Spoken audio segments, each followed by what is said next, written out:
You know, some people are concerned that if they have DBS surgery, this may reduce future options. If there's a cure of some sort that requires some surgical intervention, that maybe they wouldn't be a candidate for that. The great thing about the DBS therapy is it's actually reversible. Those leads can be taken out. If there's problems, sometimes they have to be taken out, and Dr. Jackson will probably talk about that.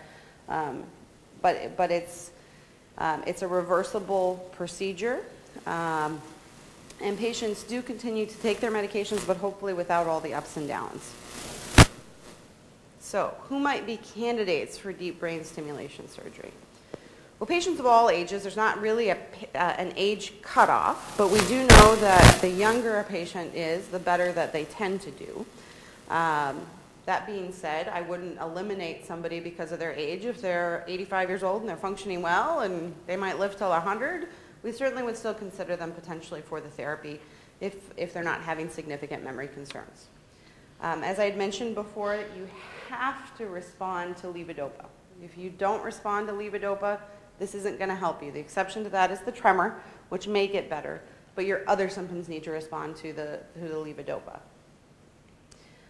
You also must not have any significant memory troubles. So in a patient with dementia, we're not going to do the surgery because the surgery may make the memory troubles worse. And so we certainly don't want to exchange one thing for another, okay? But that is a potential risk to the surgery, is worsening of memory troubles. And so we'll talk about some of the evaluation required before that in a minute, but that is one of the major things that we look at. We also need mood troubles, depression, anxiety. They have to be well controlled before we consider therapy. And that's because there have been some patients that have had this, that their mood has gotten worse, and there's been a couple of reports of suicide. And it's not common, but we certainly, obviously want to prevent things like that. So we really want to make sure that mood is a well-controlled thing before we get into the surgery. And also, if you're really anxious, you're going to have a hard time with the surgery. Because as Dr. Jackson's going to talk to you about, you have to be awake for the surgery. And so that's kind of anxiety provoking anyway. And if you're already super anxious, you're going to have a hard time making it through the surgery. So, and then as I had mentioned before, a good candidate is somebody that's having a lot of those motor fluctuations, the dyskinesias, the wearing off of medications, random on-offs where the medications just suddenly stop working and then may start working again in 20 minutes or an hour later. Those are people where we're going to help smooth out those levels. So what do we need to do before we decide whether we can do surgery? Well, first off, we have to do an MRI of the brain and make sure there's nothing big, bad, or ugly going on there that may interfere with the surgery or maybe another cause for the symptoms that we didn't realize. And, we rarely find anything that's a big surprise, but it is something that we just want to make sure before we go in that we know what's going on. And you're also going to need some of that to map out the brain for the actual surgery. We also do something called a neuropsychologic evaluation. This is a really, really in-depth memory evaluation. It takes several hours actually to do. We have Dr. Wood, our neuropsychologist here, that specifically does evaluations for patients with Parkinson's disease considering deep brain stimulation. And this is really to get at, is there any significant memory troubles here that we need to be concerned about? And I certainly have had some patients that we're surprised by. We send for this evaluation, and it shows that more memory troubles than we maybe realized they were having, and it has stopped the surgical process. Thankfully, it's not a lot of the patients. Most of the time, we have a pretty good idea about the memory before we get to this point, but it is something that is important because, again, I don't want to make your memory worse. And then we end up with somebody that doesn't remember anything. Great, you can function well, but you don't remember who your family members are. That's not a great trade-off. So, psychiatry or psychologic evaluation may be required in somebody whose depression or anxiety is not fully controlled. I don't make all my patients undergo this evaluation. If they're not having any mood troubles, you don't have to go and see a psychiatrist. Or if you do have mood troubles, but they've been well controlled and well managed on medications, we don't necessarily make you do this.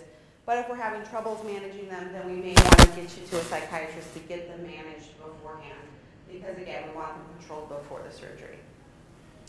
And then one of the things that we're doing here is we're also having our physical and our speech therapists evaluate patients both before and after they undergo surgery. And that's because sometimes the surgery or the programming that we do afterwards, which we'll talk about in a little bit more detail here, can actually get worse after the DBS surgery. And so it's nice to have a baseline from the therapist beforehand who can do specific testing and then get a sense of what things look like afterwards as well. Because it may change some of the programming I do if they're saying, hey, wait a sec, their balance, maybe sometimes we can program around some of that. So Dr. Jackson's going to talk in more detail about, I think, some of the surgery-related side effects. I'll just mention briefly, it is a brain surgery. There is always a risk anytime you have any surgery of any sort, and so we always have to let you know about the risks. The most common things that we're going to see would be potential bleeding. That's fairly rare. There's possibility for infection. There's possibility for seizures. There's a possibility of death. Again, that's going to be very rare. But there are potential complications that you do need to be aware of. There's also possible complications once the devices are placed into the brain. They can move around, they can break, they can erode through the skin. And again, those are things that Dr. Jackson's going to be more of an expert in, and I'll let him discuss in more detail. Some of the side effects, though, actually can occur related to the programming. Okay, so once you have the surgery, you have to come back and we actually program the different electrodes, and we'll talk about that here in more detail. But sometimes we can cause problems with mood when we program it. So I've actually been on a program and suddenly patients start crying uncontrollably, and we switch the program and it just stops. And it's really fascinating, what this thing can do. I can cause slurred speech, I can cause swallowing troubles, I can worsen balance. And those are all things that we evaluate when we do the initial programming to look at each electrode and what sort of side effects are we having, what sort of benefits, and hopefully we're able to get around a lot of that.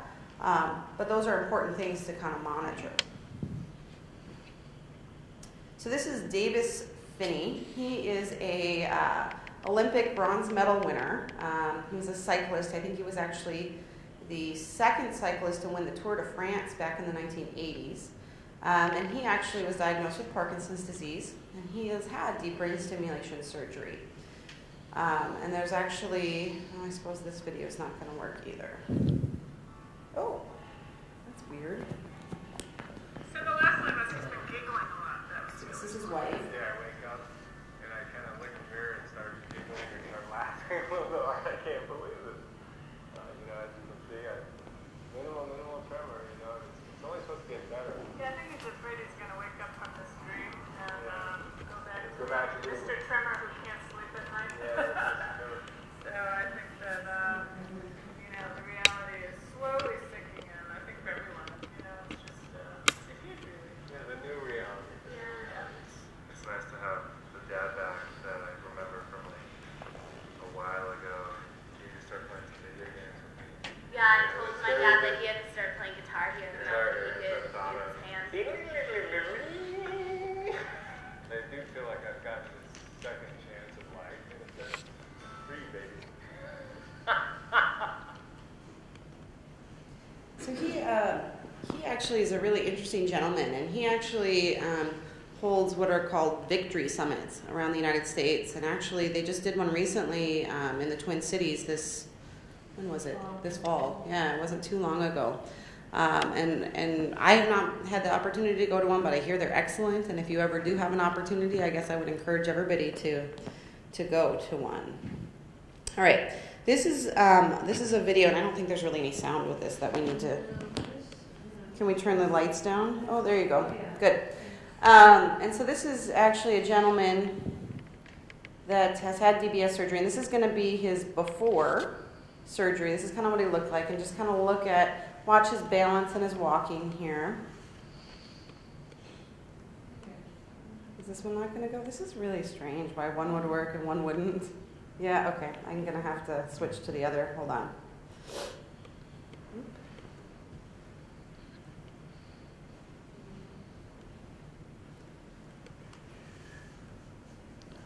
It's a good thing you have yours up.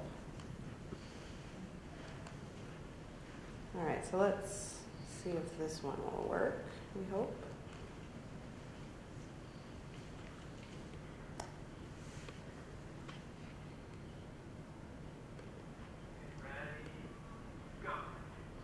All right, right, so you can see he's slow to kind of get up, has a little trouble getting out of the chair, he's slow to walk.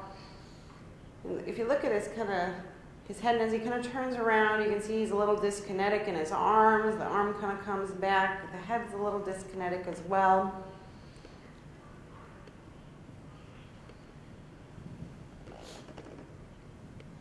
And you can see with tapping, it's a little bit slow. He's actually not too terribly bad. Not quite sure why they show this because they don't show the tapping at the other end, but.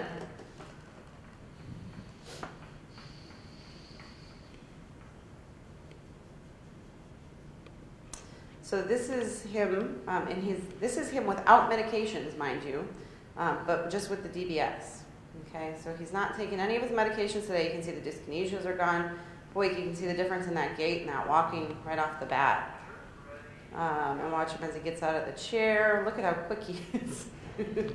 So you can see there's clearly a difference with that. And actually, we have a patient here today who's going to show you his difference with his DBS on and off today too, and tell you his story about DBS.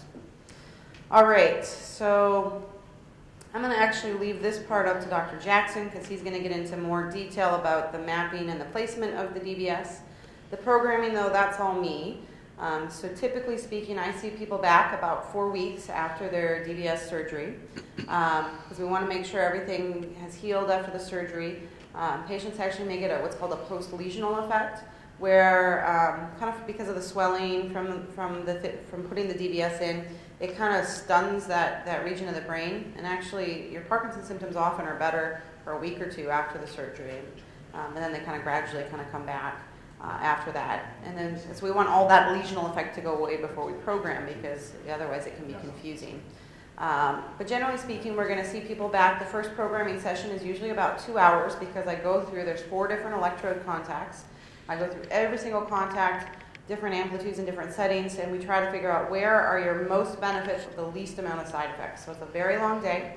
All programming sessions are done off medication so we can really see what we are improving or not improving. And initially, we probably see you every 2, 3, 4 weeks for the first few months because we're not going to get you set right away at where you need to be. Most people aren't going to tolerate that stimulation right off the bat. So it's going to be a gradual increase over time of those settings. And then after that, we usually see you back every 3, 4 months, 6 months, depending on how stable your symptoms are. And we can certainly continue to adjust over time as your symptoms change. And that's the great thing about the therapy is it's still adjustable over time. Insurance coverage, generally speaking, I've never had a patient denied for insurance coverage for this procedure. So it's generally a universally covered procedure. I don't know if you guys ever see that as an issue. So I would not worry too much about that. It's generally speaking well covered. So if this is something you have interest in, if you feel like this is something you might be a candidate for, certainly talk to your doctor about this. You know, they may not know a lot about it, and they may need to refer you to see me because there aren't a lot of neurologists that are doing the programming or may necessarily know all the ins and outs of it. But we're certainly happy to see you for another opinion and evaluation for this. Again, 3 to 5 years is probably the time frame. But again, it's going to be where you're at with your medications and how they're working. And I guess that's kind of it. And this is the disclosures that Medtronic wants to make. So I'm going to actually probably turn it over to Dr. Jackson. Then we'll have Rodney, our patient, come up, and then we'll take questions, I think, at the end together, if that's okay, because Dr. Jackson may actually end up answering some of your questions. Oh, you want?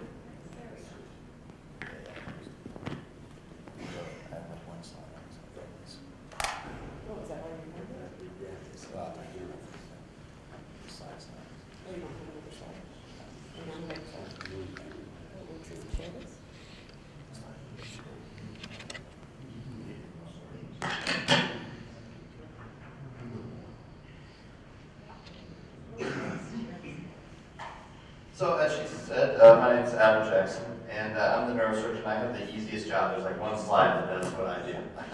and the rest of this work is done essentially through the neurologist and through your primary care doctors in managing your disease. And what happens when they decide that you're a good candidate to come to DBS therapy, you get sent to me. or a neurosurgeon, wherever you're at. And we basically determine whether we can put the lead in safely in you. And so even after all these things, you may be the perfect candidate, but if you're 80 years old, you have congestive heart failure, you have bad lungs, maybe it's not safe for you to go through surgery. And so that's the biggest issue that I have. So are you a good surgical candidate outside of the Parkinson's realm, if that makes sense? So you have to be able to withstand the surgery. The surgery itself is, and I'm just going to kind of walk you through sort of the day to explain, and people who've had it here, you kind of get an idea and chime in a little bit later about what happens. So the main goal of the surgery is to get the electrode in the exact place that we can, and we use several methods to do that. The first method that we use is just the standard coordinate system. So there is a 3D kind of map of the human brain that we use, and we try to get it in one of two targets. And that target's basically determined by the neurologist and us working together and some of the neuropsychiatric tests. One of the targets has a little bit more luck of reducing your medications, but if you're not having a lot of complications with medications, then maybe we choose the other target. The target and the STN that we can use may actually make your dementia stuff a little worse than the other target in Lowe's Palace. So is there nuclei deep within the brain? And they're millimeters in size, so my job is to get it precisely in that spot. And so the first thing we use is those standard coordinates in the human brain, but as we all know, we're not all the same exactly. And so then what we do is we use that target, and then we slide the electrode into your brain, and then we test it. And that's why you have to be awake, because we need to have you do the same things that she has to do in the clinic. We have you open and close your hands, screw in a light bulb, I call it, open a jar, if you have a predominant tremor, bring something up to feed yourself and take a drink out of a glass kind of thing and make sure you're not all over the place. But also, the remainder of the surgery is to make sure you don't have other problems that I can cause.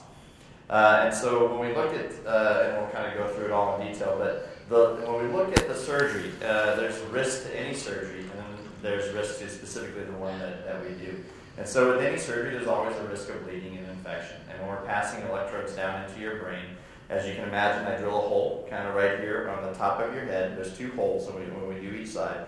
And they're right kind of where the baby soft spot is. And so if you ever feel a kid kind of right in the middle, there's a coronal suture or a ridge on your skull that you can feel. And that's where the electrodes go down. We map it on an MRI, but we blindly pass it down. So when we do that, sometimes the little microscopic vessels can get hit and they can bleed. And so that can be one of the big complications, is bleeding within the brain. And that's the same as a stroke. There's bleeding strokes and strokes where you don't get blood supply. But that stroke can be small. It can cause minor problems, or it can cause your death. And so that's one of the big risks that we worry about. So what we do is we control your blood pressure during the procedure to reduce that risk. But that's always a risk. And that's single-digit percentage, but if you operate on it enough, it can happen. The other thing that can happen with any surgery is infection. And that's kind of the biggest deal with this, because you have to go through this big process to get the leads put in. If they get infected, it's an infection within your brain, but we have to take the hardware out.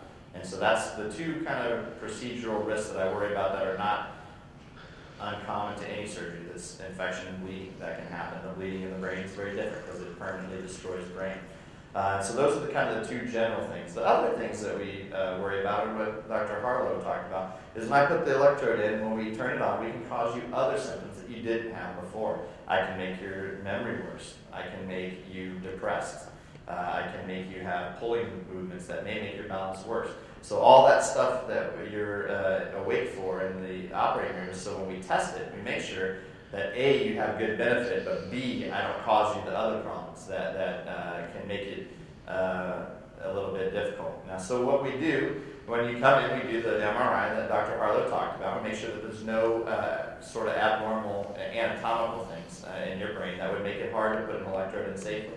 As long as that's okay, then we sort of move on down the road. And then we can get an MRI through your brain. It's very thin slice, so we can get the exact targets. And then we use that. And then we merge that with a special CT that you get the day of surgery. So when you come in the morning of surgery, you come in, you have to be off your medication. So this kind of sets up kind of a long day for you, because you're as bad as you can be when you come in for surgery. So you're off your Parkinson's medications. You come in, and we put a ring. So this ring is a stereotactic ring that we stick on your head, and we basically screw it into your skull so that your head is rigidly fixed, because we're trying to hit the target kind of in the middle of your head. So to do that, we need to have the least amount of movement that we can have. So we numb you up and we put that ring on while you're awake. And it's not painful. People don't complain about the pain of the pin sites. What you will feel though is the pressure, and it feels like your head's in a vice because your head's in a vice. And squeeze it together. And these pins screw into your skull to hold it rigid. We numb it up. And people don't, like I said, the sharp pain people don't complain about. But initially you'll feel like your head's getting squeezed because it is. And that goes away in about 10 or 15 minutes. And you sort of just readjust to it. And people get pretty used to it. They won't complain about it anymore. So then we take that ring and it has little fiducials on it, or basically markers on it. And we go get a CT scan so that we can merge your MRI that you got before with the CT scan that you got with those markers on your head. And that allows us to exactly target that nucleus that we want to hit. That gets us within a millimeter or so, but sometimes that's not good enough. We need to get a little better if we can. So that's why you need to be awake. And so we bring in, and we have you awake. But then the third way we do it is we actually listen to your brain during the surgery. And we have to have you awake to do that because the anesthetics put you to sleep. Well, that means it puts your brain to sleep, and that's how you go to sleep. So we want you awake so we can listen to your brain and hear the right firing pattern that we want. And it sounds a lot like static, but there's a pattern in the static that we're looking for. So we bring you into the operating room after your CT, and we fix you to the chair, and then we basically assemble the apparatus on your head, drill the holes, and then we basically proceed with passing a microelectrode down into the target, and we record your brain activity. So you're awake, and you can be somewhat, we give you medication to make you comfortable, but you have to be awake. And we record from your brain, and we hit the right recording activity. When we hear what we want to hear, we then go to the third part, is test you, see how you do. And so with the microelectrode in, we can test through that, and we see how you're doing. And if that looks good, we drop the lead down. And the lead is a little bit bigger than the microelectrode. And so when we drop the lead down, we put it where we think the target is, and then we test you again. And then they basically will turn the stimulator up to sort of levels that you won't see when you're getting programmed in the clinic to make sure you don't have those bad side effects. So we'll crank all the way up and see how, if you have any pulling movements of your face or your arms, or if we cause any visual problems. Sometimes people can see light changes if we're near the optic tracts on some of the areas. And so we make sure you don't have any of those. And if you don't, then and you have good tremor control and your rigidity goes away, then we say, well, that's a good spot, and we leave the electrode there. So then we basically clamp that electrode down, and we have a little dome that it goes on. And you'll feel that on your head. It's a plastic dome that sits on your head, and that secures the electrode because it's in your brain. So you'll have a bump on your head, and there's really no way around it. That's kind of the cost of doing business. You'll be able to feel that hardware under your skull. If you have a hairline like mine, you'll be able to see it. If you have more hair, then you won't see it. But that will be there, and you'll have one on each side. And then what we do is we go over and do the other side. And so the way I do it, I do them both at the same time, so you only have to have the ring put on once, because that's probably the most miserable part, is having the ring put on and go from there. Then we do the other side, the exact same thing. Once we get a good area that we like, we drop the lead down, test it, make sure you're happy. And if you're doing fine and you're not having any side effects, then we leave the leads under one area of your scalp. I choose the right side because as you get a little older, sometimes when we have heart problems, we need a pacemaker, so I like to leave the left. But when you move to North Dakota, everyone shoots a gun up here, and shotguns going off on these batteries doesn't really work well, so sometimes we put it over on the left. But if you don't hunt and it's not a big deal, you would put it over on the right side, just under the clavicle, and they're pretty small, so you usually don't see them too much. If as the thin man you will, and women, the breast tissue hides it a little bit better. We put that there, but the leads are coiled up here on the right side or the left side, and we let you go home. So when you get the first leads put in, it's intracranial surgery, so there's a risk of the bleeding infection that we talked about. And we won't watch you overnight in the hospital, make sure you do okay. If you do okay, you can go home the next day. And then we have you come back in 10 to 14 days to get your stitches out. And then we schedule you for the second part. And we do that within roughly 2 weeks because we don't want these leads to scar down because we need to move them. So they'll be up here. And then the second surgery, you come in, you get a little incision above your ear, and you get another incision on your chest. And we basically tunnel the leads to here. And we put an extension that gets the lead from your head down to the battery. And that way the part that's on your neck where you're moving is not the lead part, it's the extension. So if you bend a wire back and forth, it breaks eventually. And so what we want to do is have the replaceable part in the bending part of your neck so that if all else fails, we can replace the entire system, but we don't have to mess with the lead. So there's a connection behind your ear, so you'll feel another bump. If you feel on your skin, there's not a lot of tissue there. And then you'll feel, if you feel the wire, you can kind of feel it go down over your clavicle, you'll feel it come into the battery. And the pulse generator, you can feel that too. Like she showed, they end up being about like that big. And they sit kind of right under the clavicle, about 2 finger breadths is where I put them, so they sit kind of right there. So most of your shirts will cover them, and you won't notice that bump per se. But without your shirt, you'll notice a little bit of a bump there. And we do that surgery. That surgery is a surgery where you go home the same day. So that surgery, we put you under, and you have an incision here, open this incision, tunnel it down, and go, and then you recover from the anesthesia, and that surgery is asleep. We put you all the way out because I can't numb up as I pass this down. And then we wake you up, and you can go home the next day because there's no intracranial part of that surgery. Same day. Same day. You go home the same day, that one. And so really spend 1 night in the hospital if everything goes great, and then 2 surgeries. I don't like to do it all at once because you get a little bit more sensitive to general anesthesia with Parkinson's, and it takes a long time for you to wake up. So to be off your meds, get the leads put in, and then intubated in general anesthesia, people don't go home the next day. They usually stay a few days. So I like to get you back home and then come back and do the surgery then. And that's kind of how we do it. And then the thing we worry about is infection. It's kind of the biggest thing. The bleeding happens when we put the electrodes in, so we know about that within the first day. Then the other one is just healing the incisions, and we keep you on antibiotics during the time of surgery, and then we kind of see how you go. So you got to keep your nutrition up and stuff like that. Dr. Jackson, I have a lot of questions from patients about are there restrictions after the surgery? There's no real restrictions. After the intracranial part, I'll have you kind of take it easy for a few weeks, kind of 6 weeks. You don't need to be out lifting 50-pound bags of feed or dog food. You don't need to be shoveling your snow. But you can kind of go out and walk and do whatever you need to do. There's no other restrictions with the battery end other than I don't want you shooting a gun because the recoil will damage it, and that for sure will kill it. And so then you have to have another surgery to replace that. Now that being said, these batteries don't last forever. They're a battery. And so they have a life expectancy of around 3 to 5 years, somewhere in that range. It depends on your settings, so it's hard to tell exactly. Now this is a progressive disease, and so the settings may be changed over time, and that battery may deplete faster as you age and your disease progresses. And so when you decide to have this surgery to continue getting the therapy, you have to realize you're getting additional surgeries to get the battery replaced every 3 to 5 years. That puts you at the same risk of infection every time. And so we make sure you have antibiotics and stuff like that and everything. But if your battery's getting dead and you have a pneumonia or a cold or something like that, we'll just wait and do it because the biggest risk at that point is infection. Other than that, that surgery is a same-day surgery, just the same as your pacemaker. You go home right after it after you recover from it. So the biggest probably deal is that first one, getting the ring put in. We do everything we can to do that as quickly and as efficiently as possible, and then also do both sides so we don't have to put the ring on twice, because that's kind of not the most fun. But it can be done. We do it all the time for cervical spine fractures.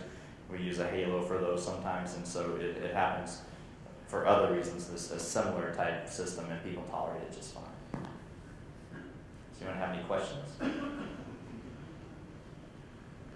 And so the biggest thing is, like Dr. Harlow said, if your levodopa or your sentiment doesn't help those symptoms, that symptom won't get better with surgical therapy.